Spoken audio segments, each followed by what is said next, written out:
いや、正直言いますよ。もう、怖いです。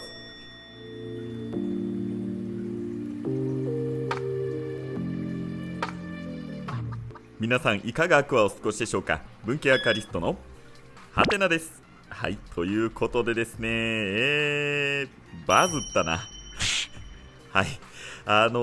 前々回私出させていただいた動画なんですが、ルームツアーをさせていただきまして、いや、その動画がですね、めちゃくちゃ視聴回数伸びておりまして、私、YouTube 始めて3年ぐらい、経過するんですが、ちょっとここまで、視聴されたのは初めてで、いや、正直言いますよ、もう、怖いです。いや、ここまでね、そんなにね、正直これ大したことないやろと思われる方も、たくさんいらっしゃる、そういう人たちの方が多いかなと思うんですが、いや、ちょっと私からしたらですね、もう、ちょっともうなんていうんやろ、もう落ち着かない。うん。もう、こんなに、いや、見られたら嬉しいんですけどね、それと同時になんかこう、恥ずかしい気持ちと言いますかね、なんて言ったらいいんやろ、もう、なんとも言えない気持ちですね。結果的にそんなにね、今、現時点で2万7000回数とか見ていただいてるんですかね。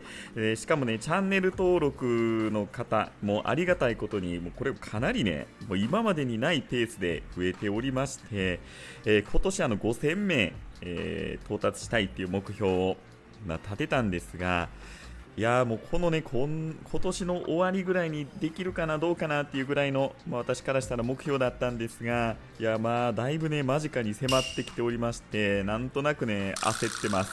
でね、しかも動画ってこれ、YouTube されてる方、いらっしゃいますかね。いらっしゃったらわかると思うんですけど、こう動画のね再生回数って最初だけぐんとこう伸びて、あとはこうなんて言うんでしょう、落ち着いたねなだらかなねカーブになってくるんですけど、この動画はですね、もうずっとね、一直線にバーンとこう伸び続けててね、いや、怖い。ほんまに怖い。もうね、見ないでください、皆さん。見ないでください、もうね。いや、もうほんまにもういいんでね。はい。っていうことで、少しね、前々回の動画振り返らせていただいたんですが、気持ち的にはもう嬉しいってね、気持ちも当然ありますので、いやー、本当に、続けてきてね、こんなにたくさんの方に見ていただいて、嬉しいなという思いと、半分以上怖いなっていうね、いやーもう9割ぐらいかな、もうええわっていうね、気持ちもありながらっていうことで、はい、じゃあちょっと今日のね、動画の内容に行きたいと思います。はい、ではまずこちらをご覧ください。先日立ち上げたアクアテラリウム水槽なんですが、ちょっとこれね、様子がおかしいんですよ。それがこうです。めちゃくちゃ苔と卵巣びっしりっていうね、はい、状態になっております。はい、立ち上げてまだね、2週間ぐらいしか経過してないんですが、もうこんなにね、こう青緑かな、それとこの卵巣、しかもですね、こんなところにも卵巣が、はい、これね、また別の水槽になりまして、この上にですね、これ植物、はい、60センチのスクエア水槽をリメイクして作ったアクアテラリウム水槽なんですが、こちらも卵巣が出ております。遠目で見ると全く見えないと言いますか、こちらの水槽で一応遠目推奨ということになっておりまして、はい、遠目で見たらね、そんなにわからないっちゃわからないんですがね、またこちら見てください。これ45センチ水槽で、これはですね、もうだいぶ前に立ち上げた、こちらも滝のあるアクアテラリウム水槽、これもですね、水中部分実はこんな感じで、卵巣が生えております。そうなんです。私最近ね、卵巣にこう取りつかれてると言いますか、好かれてるんですよね。いやー、私こんなに卵巣出たことなかったんですけどって言いながら、またこちら見てください。この水槽、45センチ水槽、ストック水槽と貸している水槽なんですが、一見ですね、これも遠目で見たら結構綺麗に見えなくもない水槽ではあるんですが、ちゃんとね、こちら近づいて見てみると、卵巣が、いやー、こんなに私、アクアリウム初めてね、3年以上、4年近く経ってきてますが、こんなに卵巣生えたことってないんですよね。で、これね、心当たりめちゃくちゃあります。それがこいつになります。ではい、プロホースですね。こいつのせいです。実はですね、私、最近水を抜くときに、このプロホースで、バケツに水を排水しているという形をとっております。で、それ自体別に何も悪いことないんですけど、要は、このプロホースをいろんな水槽で使い回ししてるんですよね。で、おそらくその際に、この卵巣というのはシアノバクテリアというね、バクテリアの一種なんですよ。で、その菌、いわゆるこの、菌ですよね、細菌がこのプロホースを伝って別の水槽にね、おそらく行くと。で、そこでまた繁殖を繰り返してしまうっていう状態だと思うんです。で、この卵巣自体はね、私そんなに怖くないというか、実際これね、対処の方法ってすごく簡単で、もうね、取っちゃえばいいんですよ。もう物理的に自分の手で、取ってしまえばすぐに、なくなると言いますか、この取りやすいんですよね、卵巣って。こうペリペリこう剥がしたりとか、スポイトみたいなものでこうね、取ることが簡単にできますので、そんなに正直怖くはない。でしかも水がこう出来上がってきたりだとかしっかり落ち着いてきたらこの卵巣がね再発かなりしにくくなってきます。また水槽の状態が悪くなってきたら卵巣っていうのが出てくる可能性、上がってくるんですが水が出来上がってしまえば基本的には出にくいものになってくるので、私が今お見せした水槽っていうのは大体基本的にはですね立ち上げて間もない水槽と、かなり放置をしている水槽ということになりますので、基本的にはそんなにね、私は大きな問題とは捉えていません。はい、そうなったらこの動画もう終わりっていうことになってしまうので、今回はですね、実はそこが本題ではなくて、私ですね、こう水槽を家の中でだいたい10台ぐらい管理しておりまして、水替えが結構大変なんですよね。で、以前ね、私、これまでどうやって水替えしてたかっていうと、であとは水抜きもやってみたいと思います。こんな風にですね、使用していない A ハイムのパイプにまた高木のニップルを取り付けます。今回は耐圧ホースを買ったので、中性側も水漏れがなくなりました。はい、これだいぶ以前の動画でもう標準語で恥ずかしいんですけど、今振り返ったらね動画でお見せした通り排水については、あんな感じでね、もうホースでそのまま風呂場に排水をしてたんですよ。で注水も同じく風呂場からアクアギークの、浄水器を使いまして、ホースで水を注水すると、そういう方法をとっていました。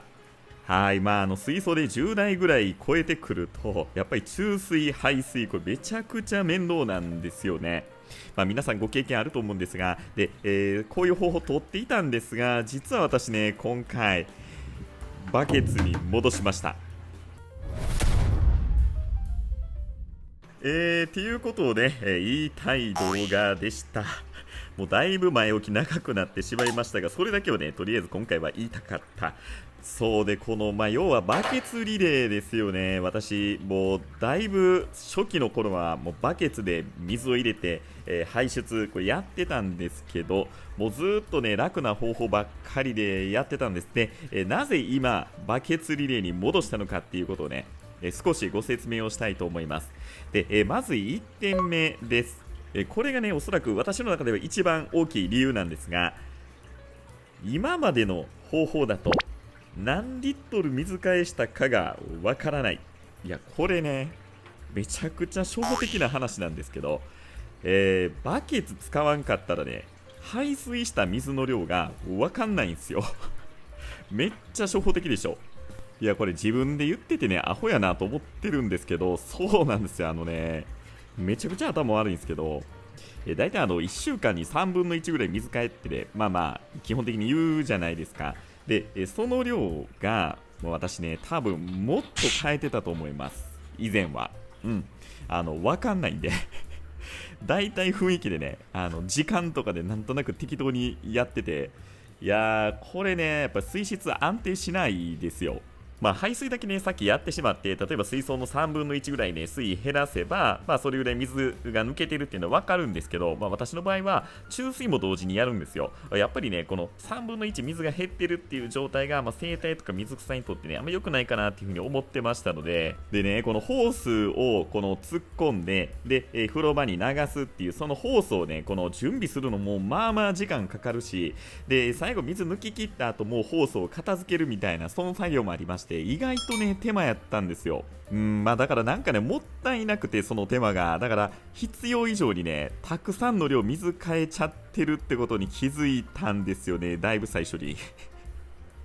注水作業自体はね、やっぱり浄水器つないでもこれやるしかないので、さすがにね、カルキ抜き剤とか使ってこれバケツで入れるっていうのを同時に繰り返すのはさすがにちょっとこれ厳しいので、それの準備と、で、排水用のホースの準備っていうところが、かなりね、面倒に感じてしまってました。結局便利にしようと思った結果が逆になんとなく面倒に感じてきたっていうのが、やっぱこう大きな理由の一つです。で、2点目、これもねめちゃくちゃ初歩的なことなんですが、やっぱり低床の掃除、センター管、いやー当たり前やんってねいやそうなんですよ、当たり前なんですよ。っていうかちょっとこれを言い訳させてください。排水をねホースでやってるって言いながら、実は低床の掃除もバケツで同時にやってました。両方やってたんですよ。さすがにそれせんとね、ただこう表面上の水だけ変えてても、意味なくはないと思うんですけど、やっぱ効果はね、薄い、と思いますので、低床の掃除はやっぱプロホースで相変わらずやってたんですよね。はい、ただその低床部分の水替えっていうのはそんなに量を変えなくて、黒い水がこう濁るじゃないですか。もうそのちょっと濁ったらもう終わりっていうような、そんな感じで、基本的にはホースがメインっていう形で排水はしていました。でもね、やっぱり基本的には低床から吸っていく方がね、ゴミ出していく方がいいやろうっていう思いもあったので、正直水替えはしてたんですけど、水の量もねめちゃくちゃ変えてしまってたと思いますし、で低床のゴミっていうのももしかしたら不十分だったっていう思いも今となっては振り返ったらね思いますので、あんまりいい水替えの仕方じゃなかったのかなとは思います。はい。で、もう一つ、これ最後のね、3つ目の理由になると思いますが、私最近ですね、10台、しかも1台は90センチ水槽とかなり水量のある水槽を管理しておりまして、当然水替え1週間に1回とか、もうちょっとで、やるかなと思うんですが、やっております。ただ、水替えの量っていうのがかなりね、減っている、少ないかなと思います。はい。ですので、排水する水の量っていうのも、以前と比べたら結構少なく、なってきてるんですよ。でそれでもね管理できているというか、今のところ不具合っていうのはそんなに出てなくて、うまくいってると自分では思っておりますので、水替えの量っていうのを減らした、つまり、バケツでもねそんなに苦じゃないっていう風に最近感じておりまして、だから何もね、私が運動したいとか筋トレしたいなと思ってバケツリレーに戻してるっていう理由では全然なくて、要はそんなに水替える量が多くない、だいぶ減ってきたっていうところもありまして、バケツリレーに戻したということも大きな理由の一つです。はい。で、1回にね、水替える量としては、10台分ぐらいの水槽で、だいたいね、10リットルのバケツが、6杯分ぐらいかなと思います。はい。ということで、最近は私、バケツを使ってプロホースでね、排水をするというルーティンに、戻したというか、だいぶ初期の装備に戻してるっていう状態になります。やっぱりうちのね家族からしたらこう風呂場をね汚されるっていうのも結構苦痛やったみたいで、だからもうなるべく風呂場に排水っていうのも私今はやめようと思って、はい、そんな形をとっています。